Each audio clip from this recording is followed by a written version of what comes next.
Шариғатымызда бүлікке апара тұрған шеру бұл харам.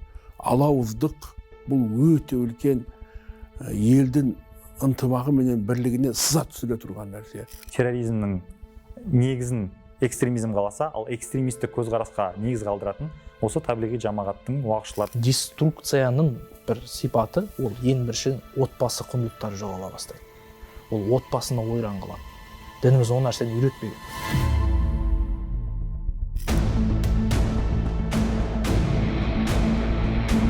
Еламан таблиғи жамағат ағымының түлкі бұлаң тәсіліне алданып арбалған азамат. Айтуынша кебінге оранған дағуатшылар көшеде кездейсоқ кезігіп кәлима айтуын талап еткен. Ол кезде Еламан небары 18 жаста болған. Аңқылдаған аңғал жігіт имандылық деген осы шығар деген оймен орта ғасырды көксейтін таблиғшыларға сенеді. Соңынан ерет ауыл аймақта аралап кетеді.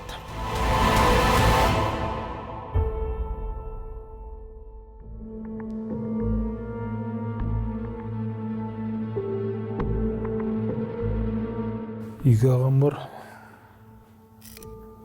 Ол кісілер Алматыда инженер қызмет істейді оларда, жоғары білімді.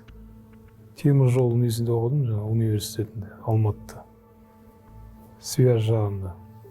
Таблиғтар кездес, жұмсақ қайтады уағыздар. Солай тартады өздеріне. Ля илаха иллаллах айтқызу деген сияқты нәрселер бар. Алфавит жазып берді. Жаттап келді. Жаттамасаң да келе берді ертең.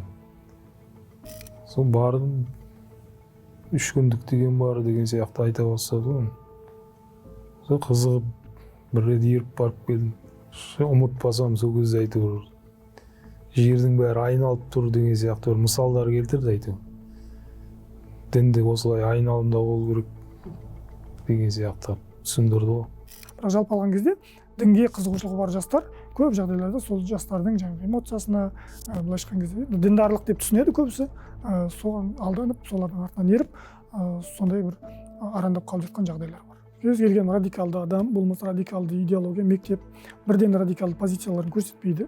Жалпы алған кезде исламның ішінде бір бағыт ретінде, ұстаным ретінде уағыздала береді. Бірақ негізгі шешуші кезеңдерде олардың кім екені айқындалады. Яғни қандай да бір нұсқаулықтан кейін, қандай да бір бұйрықтан кейін, қандай да бір жаңа идеологиялық дайындықтан кейін. Таблиғи жамағат ағымының негізін Үндістанның Кандахла ауылында дүниеге келген Мұхаммед Ильяс қалаған. Ол сауатын ауылындағы медреседе ашып, кейін ұстаздық етеді. Көп замай дағуатшылар қозғалысын құрады. Таблиғшылар атауы араб тіліндегі әт-табиғ сөзінен шығып, жеткізу деген мағынаны білдіреді. Орталығы Дели қаласында. Бұлар дін таратамыз деген желеумен 3-7-40 күнге шығып, ауыл аймақтарды аралайды. Негізгі 4 айлық сапарлары Үндістан, Индонезия және Пәкістан елдеріне бағытталған. Ханафилердің ішінде де радикалдар адамдар шыға алады. Ханафилердің ішінде де қарулы топтар бар. Кашмирде, Ауғанстанда соғысып жүрген. Сондықтан ханафи болуы, оның дәстүрлі ислам екенін көрсетпейді. Ханафи болуы біздің мынау дала мәдениеті, дала өркениеті, соның ішінде мынау қазақ ағартушыларының ұстанымдары, моральдық этикаға негізделген, сопылық бағытқа, руханиятқа бағытталған, руханият жетілуге бағытталған ұстанымдарды ұстанатын, сонымен қатар ханафи мазхабын ұстанатын азаматтарды енді біз дәстүрлеуіміз керек. Демек бізде де діни ұстанымдарды айқындау қажеттілігі туындап отыр. Таблиғи жамағатта неге акцент қойылады? Ең бірінші дүниені тәрк ету керек. Және дүниені тәрк етумен қатар құрбан деген нәрсені бұл ұйымда бірінші орынға сатыға қойып, кішкене құрбан деген нәрсені орысша айтқан кезде бір түсінігін алмастыратын еді. Подмена понятия деп айтады. Барлық дүниеден, тіршіліктен, напақадан, отбасынан барлық дүние тірліктерін сен алыстауың керек. Деструкцияның бір сипаты ол ең бірінші отбасы құндылықтары жоғала бастайды. Ол отбасына ойран қылады. Дініміз ол нәрсені үйретпеген. Таблиғшылар исламның даналық, тазалық, ғылым мен білімге шақыратын прогрессивті жақтарын мойындамайды. Есесіне дойыр догмамен елдің миын ашытады. Есіктен есікке қағидасын ұсынғандар талай шаңырақтың шырқын бұзып тынды. Еңбекшіқазақ ауданында бір азамат болды, түрмеде неше жыл отырып келген жаңағыдай. Сол азаматпен сөйлестім мен де отырып. Сен не себепті дағуатқа кетіп қала бересің дегенге. Үйде әйелім ауырды дейді. Сонымен достарымнан көмек сұрадым дейді. Не істеймін жаңағыдай. Әйелім ауырып қалды. Не жағдай жасаймын деп едім.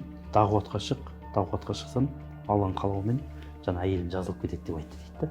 Сөйтіп 4 айға кетіп қалдым дейді, Пакистанға дейді.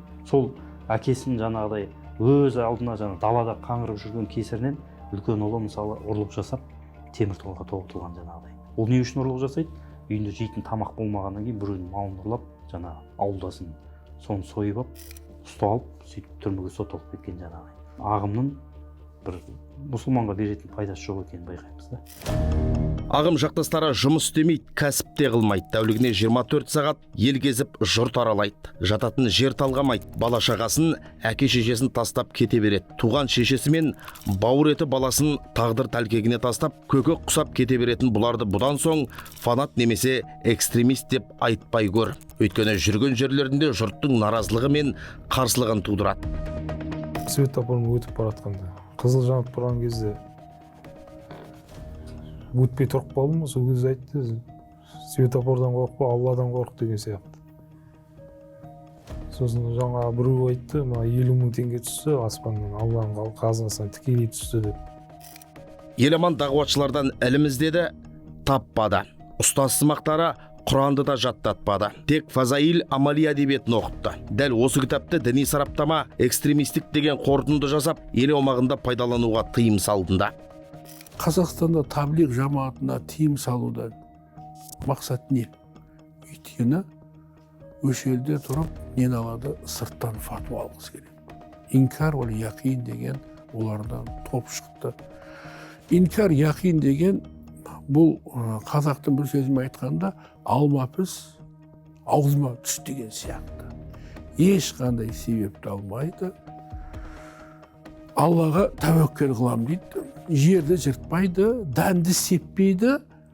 Күздің күні бидайды не қылады? Талап етеді.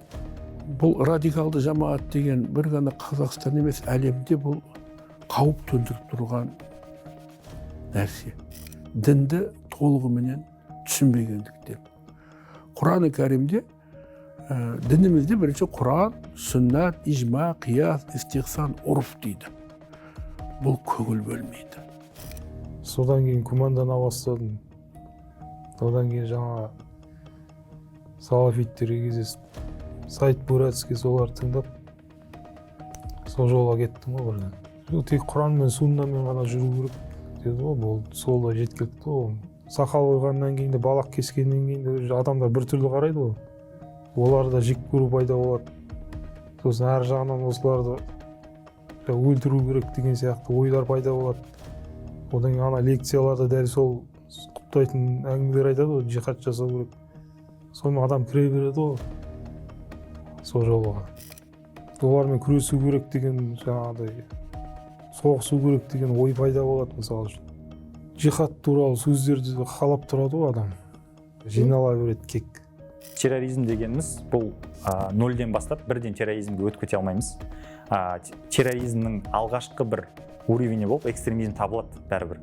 Қалай дегенімізде, бірінші экстремистік көзқарасқа ие болған азамат қана ары қарай террористік уже активный действияға көшетін азаматтар. Терроризмнің негізін экстремизм қаласа, ал экстремистік көзқарасқа негіз қалдыратын осы таблиғи жамағаттың уағызшылары болып табылды. Таблиғшылардың кесірінен талай адам халықаралық террористік ұйымдарының жемтігін айналды. Бұндай талдауды француз сарапшылары жасаған болатын. Еламанда дағуатшыларға еремін деп псевдо-салафиттердің сапынан бір-ақ шықты. Теріс ой болғанмен қылмысқа бармады.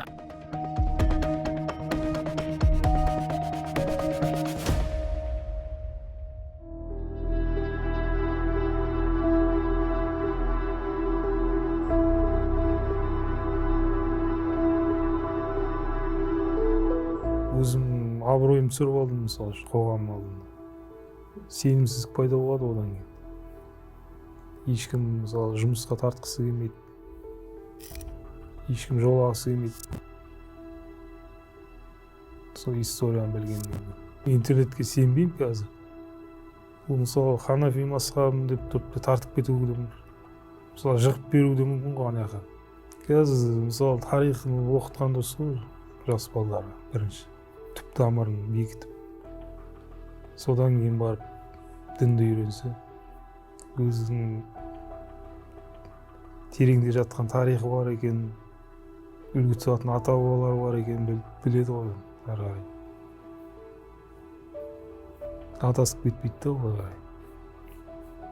Мысалы бізде мемлекет бар екен, бұл қаншама қанмен келген құрылған мемлекет екенін оны сақтап қалуымыз керек. Мәңгілік ел дейді ғой. Сол сияқты ойланады да, бұл мына жаққа қарай кетпейді. Еламан деструктивті діни ағымның ықпалында жүріп, отбасын құрмады. Өкінет, қазір тарихи туындыларды оқығанды ұнатады. Санаса қатаймаған жастарға діннен гөрі алдымен ділін білген дұрыс деп есептейді. Себебі дінгегі мықтыны дүлей дауылда құлата алмасына оның көзі анық жетті.